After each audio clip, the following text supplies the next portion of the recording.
start with the name of Allah, and today we discussed about the wind power. हम पढ़े थे energy के जो रीन्यूएबल रिसोर्सेज हैं, उसमें अब आज हम देखेंगे विंड पावर।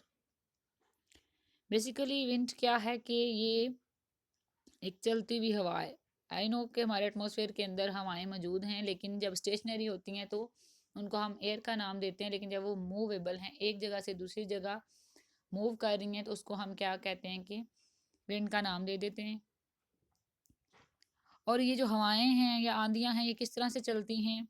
ये distribution of the sun light on different regions of the earth, ज़मीन के मुख्तलिफ इलाकों पे ड्यू टू मैनी रीजन्स के जो ज़मीन का पार्ट जो है सन के करीब है, वहाँ पर क्या होगा कि हॉट सीज़न होगा, वहाँ पर क्या होगा, गर्मी ज़्यादा होगी, जो दूर है वहाँ कोल्ड ज़्यादा होगी। इसी तरह से जहाँ पे हीट होती है वहाँ पर क्या होता है कि कोलर एरिया से हवाएं चलती हुई हीटेड एरिया में आती हैं, और फिर क्या होता है कि जैसे जैसे हवा का लेवल बढ़ता जाता है, cooler air flows through there to take its place. जैसे जैसे गर्मी ज़्यादा होगी, ठंडी हवाएं उस तरफ ज़्यादा आएंगी, और फिर क्या होगा कि जब हवाएं चल रही हैं तो एक विंड वैक्यूम बन जाएगा। विंड का जो वैक्यूम बनेगा, उस पर जो प्रेशर पड़ेगा, उससे क्या होगा कि वही जो प्रेशर है हवाओं को आगे की तरफ धकेलेगा। तो जब एक पोर्शन से दूसरे पोर्शन की तरफ एक चीज़ जा रही है, उनके दरमियान में हम क्या करते हैं, विंड माइल्स लगा लेते हैं। विंड माइल्स हमारे फ़ैन की तरह होते हैं, मूवेबल होते हैं। जब यही हवाएं एक जगह से दूसरी जगह मूव करके जा रही हैं, तो क्या होता है कि ये हवाएं इन विंड माइल्स को भी हरकत में लाएंगी। जब ये विंड माइल्स मूव करेंगे तो इससे पूरा एक सिस्टम है, टर्बाइंस से उन्होंने क्या किया कि आगे स्टीम प्रोड्यूसिंग जनरेटर लगाए हुए हैं, जो क्या करेंगे, इलेक्ट्रिसिटी जनरेटर्स की तरफ मूव करेंगे, और इस तरह से इलेक्ट्रिसिटी प्रोड्यूस होगी। ये विंड माइल्स की पिक्चर भी आपको यहाँ पे नज़र आ रही है कि जो फ़ैन की तरह है।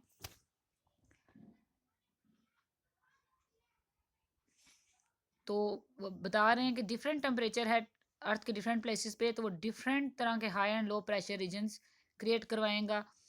और जो विंड है वो ब्लो करेगी area of high pressure to area of low pressure, और जब वो एक एरिया से दूसरे एरिया मूव करेगी, उसके दरमियान हमने क्या किया है कि विंड माइल्स लगा दी हैं। और ये विंड माइल्स क्या करते हैं, जब हवा के ज़ोर पे, विंड के ज़ोर पे चलते हैं, तो टर्बाइन चलाते हैं, जो क्या करती हैं, इलेक्ट्रिसिटी प्रोड्यूस करवाती हैं। अच्छा जी, अब इसका एक तो फ़ायदा ये है कि जो मॉडर्न विंड माइल्स या विंड टर्बाइंस हैं, वो क्या करती हैं, जनरेटर्स को ड्राइव कर देती हैं, एक्टिव कर देती हैं, और इलेक्ट्रिसिटी प्रोड्यूस होती है। और इसमें हमें क्या है कि किसी तरह का कोई ख़ास खर्चा नहीं हमारा आता, कोई हमारा ख़ास कॉस्ट नहीं आ रहा, और ना ही हमारी हवा पोल्यूटेड हो रही है। तो ये एक फ़ायदा है इस चीज़ का। लेकिन ये यहाँ पर आप पूरा देखेंगे कि किस तरह से विंड माइल्स लगे हुए हैं, आगे फिर जनरेटर्स लगे हुए हैं, और electricity at the end produce हो रही है। जाहिर सी बात है, जब वो मूव करते हैं, हरकत में आते हैं विंड माइल्स, तो वो क्या करते हैं कि अपने साथ साथ पूरा जितना इनका पीछे मशीनरी का मैकेनिज्म है, इसको भी हरकत में ले आते हैं। लेकिन इस चीज़ का एक नुकसान ये है कि जब बाज़ हमने जो जिन्होंने विंड माइल्स या हवाओं के थ्रू जो इलेक्ट्रिसिटी प्रोड्यूस करने वाले वर्कर्स हैं, उन्होंने जो हिसाब लगाया कि इतनी जो है हवा इस जगह से गुजरनी है, इतने टाइम पे गुजरनी है, अगर उसमें डिस्टरबेंस आ जाए, क्योंकि क्लाइमेट है ना, ये कुदरती चीज़ है, इसको इंसान प्रिडिक्ट कर सकता है लेकिन कंट्रोल नहीं कर सकता अपनी मर्जी से। तो अगर वहाँ से हवा का गुजर नहीं होता, तो फिर क्या होता है कि इससे नुकसान हो जाता है, क्योंकि जैसे विंड माइल स्टॉप होगी, ऐसे ही जो हमारा पूरा का पूरा सिस्टम इलेक्ट्रिसिटी जनरेटर सिस्टम है, वो भी रुक जाएगा।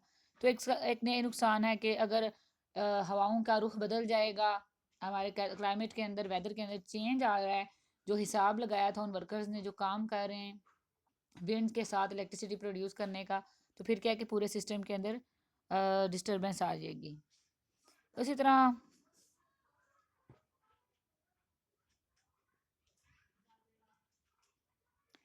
दूसरी चीज़ ये है कि जो हमारे विंड मिल्स हैं या विंड माइल्स वगैरह हैं, उनको बहुत एफिशिएंटली काम करने की ज़रूरत है, और उनको इतना स्ट्रॉन्ग बनना चाहिए, होना चाहिए, और वो एक कंटिन्यूसली एंड स्टेडीली मूव करते रहें, तो ही बेहतर है। अगर वही बात है कि हवाएं रुक जाएंगी तो हमारे विंड माइल्स रुक जाएंगे, और एट द एंड हमारा जो पीछे वाला सारा सिस्टम है वो भी रुक जाएगा। तो ये है कि फिर ये इसके नुकसान में आ जाता है, ठीक है, इसके डिसएडवांटेज में आ जाता है।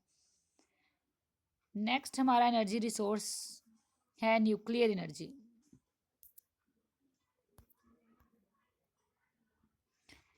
अच्छा जी, न्यूक्लियर एनर्जी, अब आपने देखा होगा कि न्यूक्लियर एनर्जी जो न्यूक्लियस से ऑब्टेन होने वाली एनर्जी होती है हमारे पास। न्यूक्लियस से ऑब्टेन होने वाली energy, how we get energy from nucleus. अब क्वेश्चन यहाँ पे ये राइज हो रहा है कि न्यूक्लियस से एनर्जी कैसे मिलती है।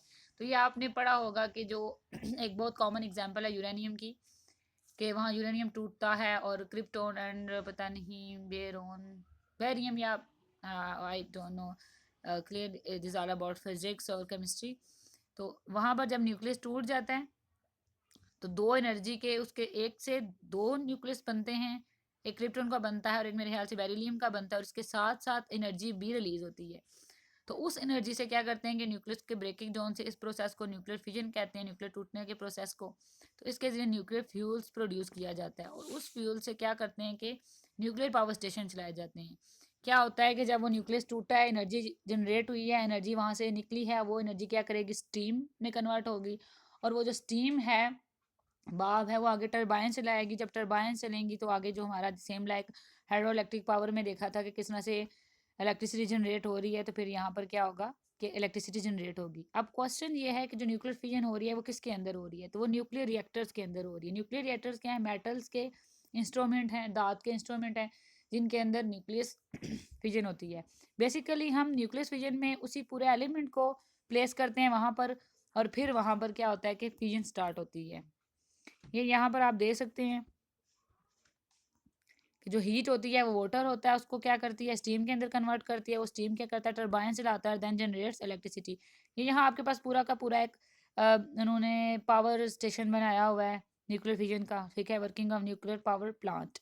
पाकिस्तान के अंदर काफ़ी सारे न्यूक्लियर प्लांट्स हैं, जो कि एक है होशाब के अंदर है, लाहौर वाली साइड अगर बात की जाए, मियाँ वाली में है, बखर में है। तो यहाँ पर काम हो रहा है, और इसका एक फ़ायदा ये है कि इसमें कोई आपको वेस्ट गैस प्रोड्यूस नहीं होती, तो हमारी एयर पोल्यूटेड नहीं होती। जैसे हमने नॉन रीन्यूएबल रिसोर्सेज में कंबस्शन एनालिसिस में फ्यूल्स के अंदर पढ़ा, वहाँ पर बहुत ज़्यादा क्या होता है कि पोल्यूशन कॉजिंग एजेंट्स होते हैं हवा में, पानी में। लेकिन ये जो हम रीन्यूएबल रिसोर्सेज की बात कर रहे हैं, इनके अंदर पोल्यूशन कॉजिंग जो एजेंट्स हैं बहुत कम हैं। लेकिन ये जो न्यूक्लियर फिजन प्रोसेस है हमारा, ये बहुत ज़्यादा कॉम्प्लिकेटेड है। ये इस तरह से कॉम्प्लिकेटेड है क्योंकि इसमें जो काम करने वाले को वर्कर्स हैं, उनको बहुत ज़्यादा सेफ्टी मेजर्स की ज़रूरत होती है, और ये बहुत एक्सपेंसिव काम है, और फिर बहुत एहतियात के साथ करने वाला काम है, क्योंकि जो रेडियो एक्टिव एलिमेंट होंगे उन्हीं की फिजन हो सकेगी, तमाम एलिमेंट की फिजन नहीं होती, ठीक है। Only on radio active element की फिजन होती है, ये बात आपने याद रखनी है। और फिर जो न्यूक्लियर प्लांट्स के अंदर काम करने वाले वर्कर्स हैं, उनको वीक के अंदर 2 दिन काम करना पड़ता है, बाकी वीक उनका रेस्ट होता है, या 3 दिन काम करना पड़ता है। क्योंकि क्या होता है, जब वो काम कर रहे हैं रेडियो वेव्स के साथ, तो यही वेव्स उनकी बॉडी के अंदर भी जा सकती हैं और कैंसर्स या बहुत सारी डिफरेंट डिजीज़ कॉज करवा सकती हैं। तो फिर क्या होता है कि इससे उनको बहुत सारी बीमारियों का सामना करना पड़ सकता है, और फिर ना सिर्फ वो अफेक्टेड होते हैं बल्कि उनकी पूरी की पूरी फैमिली इस चीज़ के साथ अफेक्टेड हो जाती हैं। तो ये थोड़ा सा काम बहुत ज़्यादा केयरफुली करने वाला है, और जो है इस काम में बहुत प्रिकॉशनरी मेजर्स की ज़रूरत होती है, और बहुत जो एक्सपीरियंस्ड पर्सन हैं वही ये काम कर सकते हैं, इसलिए इसका ये थोड़ा सा डिसएडवांटेज आ जाता है।